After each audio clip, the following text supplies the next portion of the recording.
紹一個單位109平方米嘅戶型，使用率超過150%，雙拼戶型，上下3層，有天有地有花園。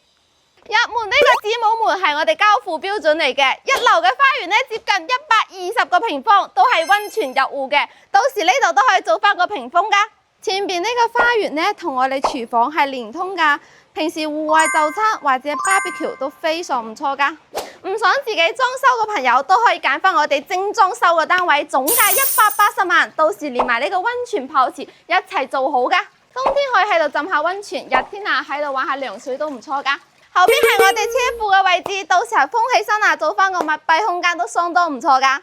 入嚟呢個房間可以做翻個客房或者工人房都相當 OK 噶。呢度咧仲有個小花園嘅，可以作為一個操作間俾我哋洗衫晾衫。入嚟咧就係我哋客廳啦，超大橫廳嘅設計 ，LDK 一體化。嗱，廚房呢邊咧做咗個半開放式嘅設計啊。兩邊嘅窗咧都可以打開嘅，到時喺度食下點心啊，或者飲下茶都相當之舒服噶。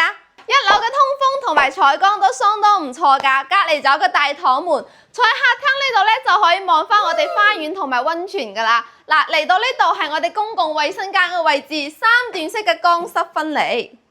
我哋上2樓睇下。如果選擇精裝修嘅朋友啊，到時我哋呢個樓梯都係交付標準嚟噶。2樓呢邊咧有2個房間同1個衛生間，呢個房間係贈送嘅，都係一個陽光房嚟噶，採光非常之靚啊！呢個隱私床咧可以令對面單位都睇唔到我哋噶喎。嗱，隔離呢個車庫咧有需要朋友都可以封翻佢，嗱，到時候室內空間就會更加之大啦。呢度都可以做翻個客房，空間都相當之夠噶。呢個房間真係靚過主人房啊！呢度可以放翻咗1.8米或者2米嘅大床，完全冇問題。270度嘅景觀面，望住呢啲藍天白雲啊，真係滿滿嘅度假 feel 啊！呢個露台真係大到喺度跑步都得噶。嗱，呢度咧到時可以放翻一個衣櫃或者梳妝台都 OK 嘅。入嚟咧就係我哋洗手間啊，其實都相當於一個套間喎。跟住我哋去3樓睇下啦。